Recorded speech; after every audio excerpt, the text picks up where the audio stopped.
Hello friends, வணக்கம். Welcome to Chitra's cooking. இன்றைக்கி நல்லா காரசாரமான நண்டு கிரேவி செய்முறை தான் பார்க்க போகிறோங்க. சாப்பிட்றதுக்கு டேஸ்ட்டு அந்தளவுக்கு அருமையாக இருக்கும். ரொம்ப சிம்பிளாகவும் செய்து முடிச்சிடலாங்க. நல்லா சூடான சாதத்தில் இந்த கிரேவியை ஒரு ஸ்பூன் வச்சு நீங்கள் சாப்பிட்டீங்கன்னா போதுங்க. அந்தளவுக்கு அருமையாக இருக்குங்க. ஒரு தட்டு சாதமாக இருந்தாலும் அவ்வளோ விரும்பி சாப்பிட்ருவாங்க. குழந்தைங்கள்லேருந்து பெரியவங்க வரைக்குமே ரொம்ப விரும்பி சாப்பிடுவாங்க. சின்ன பசங்களுக்கு காரம் கொஞ்சம் கம்மியாகவும், பெரியவங்களுக்கு காரம் கொஞ்சம் அதிகமாகவும் செய்து சாப்பிட்டீங்க அப்படின்னா அவ்வளோ நல்லாயிருக்கும். பாருங்கள், சூப்பரான நண்டு கிரேவி. பார்க்குறதுக்கே அவ்வளோ அருமையான நண்டு கிரேவி சாதம் சூப்பராக இருக்குங்க. நண்டு வாங்கும்போது நல்லா சதைப்பத்து உள்ள நண்டாக பார்த்து வாங்கிக்கிறோங்க. சில நேரங்களில் நம்மளுக்கு நண்டு வந்து ரொம்பவும் சொல்லையாக இருக்கும். உள்ளே வந்து அந்த சதைகளே இல்லாமல் இருக்கும். அந்த மாதிரி கொடுத்துருவாங்க. வாங்கும்போது நல்ல நண்டாக பார்த்து நம்ம வாங்கிக்கலாம். இப்போ நண்டு வந்து ஒரு 150 ரூபாய்க்கு நான் வாங்கியிருக்கேங்க. இது 2லேருந்து 3 பேர் வரைக்கும் தாராளமாக சாப்பிட்லாம். அந்த அளவில் தான் இன்றைக்கி நான் செய்கிறேன். இப்போ அதுக்கு தேவையான சின்ன வெங்காயம், பூண்டு, தக்காளி, கருவேப்பிலை, புளி வந்து கொஞ்சமான அளவு எடுத்துக்கோங்க. சின்ன நெல்லிக்காய் சைஸ் அளவு புளியை எடுத்து கரைச்சி வச்சுக்கலாம். இப்போ ஸ்டவ்வில் வந்து கடாயை வச்சுட்டு நல்லெண்ணெய் தான் நான் சேர்த்துருக்கேங்க. நீங்கள் வந்து ரீஃபண்ட் ஆயிலோ இல்லை கடலை எண்ணெயோ சேர்த்துக்கலாம். இப்போ ஆயில் வந்து சேர்த்துட்டு கடுகு, உளுந்து, வெந்தயம் வந்து 1 ஸ்பூன் அளவுக்கு போட்டு நல்லா பொரிய விட்டுடலாம்.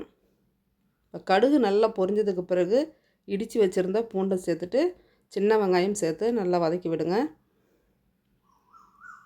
கூடவே கருவேப்பிலையும் போட்டுக்கலாம். நண்டு கிரேவிக்கு சின்ன வெங்காயம் சேர்த்திங்க அப்படின்னா கிரேவி வந்து ரொம்பவே நல்லாயிருக்குங்க. அப்படி இல்லைன்னா நீங்கள் பெரிய வெங்காயம் கூட நல்லா பொடியாக கட் பண்ணி சேர்த்துக்குங்க. தக்காளி 1 சேர்த்துருக்கேன், அதுவும் நல்லா வதக்கி விட்டுக்கலாம்.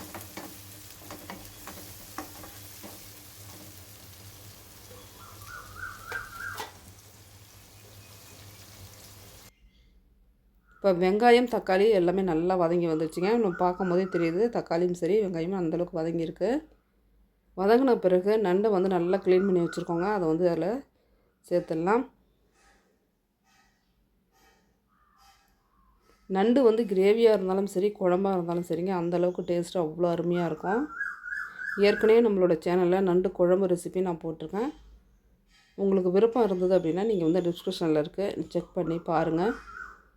இப்போ நண்டை நல்லா வதக்கி விட்டுட்டு இப்போ புளி தண்ணி வந்து சேர்த்துக்கலாங்க. கிரேவியாக இருந்தாலும் சரி, குழம்பாக இருந்தாலுங்க நண்டுக்கு வந்து புளி கம்மியாக தான் சேர்த்துக்கணும். ரொம்ப அதிக அளவு சேர்த்திங்க அப்படின்னா குழம்பும் சரி கிரேவியும் அந்தளவுக்கு டேஸ்ட் இருக்காது. இப்போ புளி தண்ணி சேர்த்துட்டு வீட்டு மிளகாய்த்தூள் நம்ம அரைச்சி ரெடி பண்ணி வச்சுருக்கோம் இல்லைங்களா, அதை வந்து அதில் சேர்த்துக்கலாம். உங்களுக்கு காரத்துக்கு தகுந்த அளவுக்கு நீங்கள் வந்து காரம் வந்து கூட்டியோ குறைச்சோ சேர்த்துக்கலாங்க.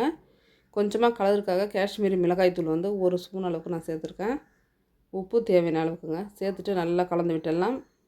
இப்போ நண்டு நல்லா வேகிறதுக்கு 1 கிளாஸ் அளவுக்கு தண்ணி வந்து கூட சேர்த்துக்கலாங்க.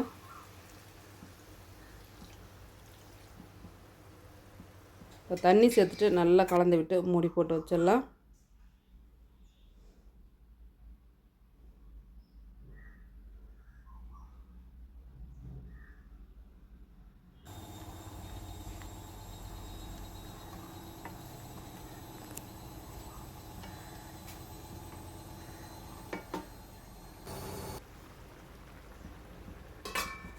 ஒரு 5லேருந்து 6 நிமிஷம் மூடி போட்டு நல்லா வேக வச்சாச்சுங்க. தண்ணி ஓரளவுக்கு நல்லாவே சுண்டி வந்திருக்கு. நல்லா கலந்து விட்டுட்டு இது கூடவே 1 கப் அளவுக்கு தேங்காய் பால் வந்து நான் சேர்த்துக்கிறேன்.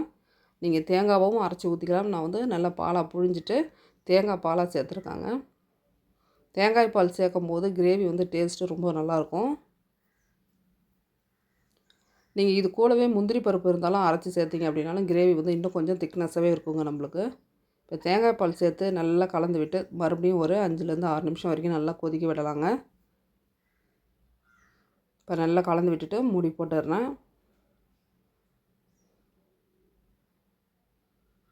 இப்போ ஒரு 5 நிமிஷம் நல்லாவே கொதிச்சுதுங்க. தண்ணி ஃபுல்லாக ட்ரை ஆகிடுச்சு. இந்த அளவுக்கு நம்மளுக்கு திக்காக கிடச்சிருக்கு. இப்போ நம்மளுக்கு சூப்பரான ஒரு கிரேவி வந்து கிடச்சிருச்சுங்க. நண்டு கிரேவி சாப்பிட்டா அந்தளவுக்கு அருமையாக இருக்கும். இது கூட வந்து கொஞ்சமாக புளி ரசம் வச்சுட்டு நீங்கள் வந்து சைடிஷாக இந்த நண்டு கிரேவியை வச்சு சாப்பிடுங்க. டேஸ்ட்டு வைஸ் அவ்வளோ சூப்பராக இருக்கும். சின்ன குழந்தைங்களாம் அந்தளவுக்கு விரும்பி சாப்பிடுவாங்கங்க.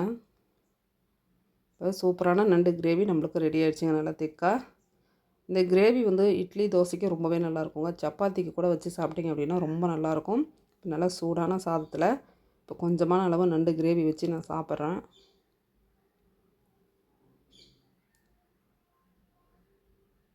இப்போ இந்த நண்டு கிரேவி செய்ய நம்மளுக்கு ஒரு 20 நிமிஷத்தில் ரெடி ஆகிடுங்க. பொருளெல்லாம் நம்ம ரெடி பண்ணி வச்சிட்டோம் அப்படின்னா நமக்கு வந்து அடுப்பில் வச்சு இறக்க ஒரு 20 நிமிஷத்தில் நம்மளுக்கு நண்டு கிரேவி ரெடி.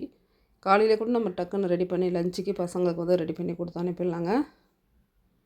இப்போ நல்லா சூடான சாதத்தில் நண்டு கிரேவி வச்சு நல்லா பிசைஞ்சிட்டு சாப்பிடுங்க. அவ்வளோ அருமையாக இருக்கும். நண்டு கிரேவியோ இல்லை குழம்போ சாப்பிட்டவங்களுக்கு தெரியும் இந்த நண்டோட டேஸ்ட்டு எந்தளவுக்கு இருக்கும் அப்படின்ட்டு. கொஞ்சம் சாதம் சாப்பிட்டாலும் அவ்வளோ அருமையாக இருக்குங்க. இந்த நண்டு குழம்பும் சரி கிரேவியும் சரி பாருங்கள், பார்க்கவே அவ்வளோ சூப்பராக இருக்குது. டேஸ்ட்டும் வந்து ரொம்பவே நல்லாயிருக்கும். இன்றைக்கி சூப்பரான ஒரு நண்டு கிரேவி பார்த்தாச்சுங்க. இந்த வீடியோ உங்களுக்கு பிடிச்சிருந்தது அப்படின்னா ஒரு லைக் பண்ணிவிட்டு சப்ஸ்கிரைப் பண்ணிக்கோங்க. என்னோடய சேனலை தொடர்ந்து பாருங்கள். தேங்க்யூ.